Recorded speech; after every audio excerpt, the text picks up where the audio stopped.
43তম BCS এ 227 জনকে যে বাদ দেওয়া হয়েছে, আমার মনে হচ্ছে যে যারা এই তথ্যগুলো যাচাই বাছাই করেছে তাদের তথ্য যাচাই বাছাই অনেক ভুল আছে এবং অনেক নিরীহ শিক্ষার্থী এবং সাধারণত যে ধরনের নেতিবাচক প্রতিবেদনের ফলে বাদ দেওয়া হয়, বিশেষ করে তারা রাষ্ট্র এবং সমাজ বিরোধী কোনো কর্মকাণ্ডে জড়িত কিনা, তাদের বিরুদ্ধে কোনো মামলা আছে কিনা, কিংবা বিশেষ করে আপনার এখন যেহেতু একটি ছাত্র সংগঠনকে নিষিদ্ধ করা হয়েছে, সেই নিষিদ্ধ কোনো সংগঠনের তার সাথে জড়িত কিনা, আমার দেখা মতে এখানে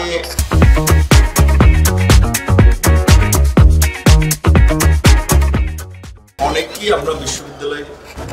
যাদেরকে চিনি তাদেরকে দেখেছি যে তাদের পরিবার এমনকি তারাও ওইভাবে কোনো নেতিবাচক রাজনীতির সাথে জড়িত না, তাদের বিরুদ্ধে মামলাও নেই কিংবা রাষ্ট্র সমাজ বিরোধী কোনো কর্মকাণ্ডেও জড়িত না। বরঞ্চ এই যে আজকে পরিবর্তিত প্রেক্ষাপট গণ অভ্যুত্থান হয়েছে, যে কোটা সংস্কার আন্দোলনকে কেন্দ্র করে, সেই আন্দোলনের একেবারে সামনের সারিতে ছিলেন, শুধু ছেলে না মেয়েরা, তাদেরকেও দেখেছি এখানে বাদ দেওয়া হয়েছে।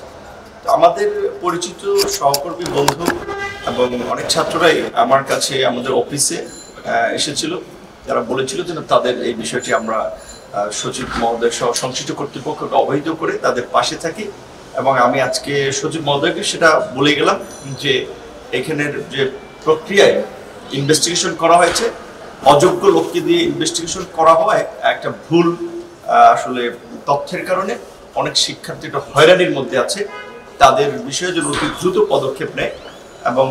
সচিব সাহেবও বলেছে যে ইতিমধ্যেই তারা যারা কোনো ধরনের ফৌজদারি অপরাধের সাথে জড়িত না কিংবা কোনো ধরনের সমাজ এবং রাষ্ট্র বিরোধী কর্মকাণ্ডের সাথে জড়িত না, তাদের প্রত্যেককেই দ্রুত সময়ের মধ্যে বহাল করা হবে এবং তাদের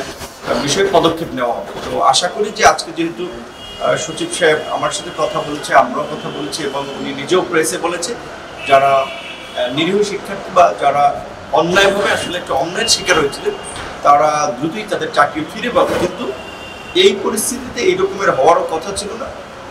তাদেরকে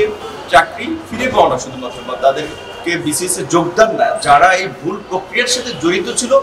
তাদের একটা দৃষ্টান্তমূলক শাস্তি হওয়া উচিত। কারণ তারা কেন দায়িত্ব অবহেলা করলো এবং কেন এখানে একটা পরিস্থিতি তৈরি হলো যে আজকে সরকারের প্রতি তো মানুষের একটা বড় ধরনের নেতিবাচক ধারণা তৈরি হয়েছে যে এই সরকারকে আগের মতো তাহলে এই যে বিভিন্ন জনকে বিভিন্ন ঠুনকু কারণে কিংবা রাজনৈতিক কারণ ছাড়াও অনেক কারণে তাদেরকে বঞ্চিত করা হচ্ছে, মেধাবীদেরকে। আমরা তো কোটা বৈষম্যের বিরুদ্ধে মেধাবীদের মূল্যায়নের জন্য আন্দোলন করেছিলাম এবং এটাও কিন্তু আমি পরিষ্কারভাবে বলেছি।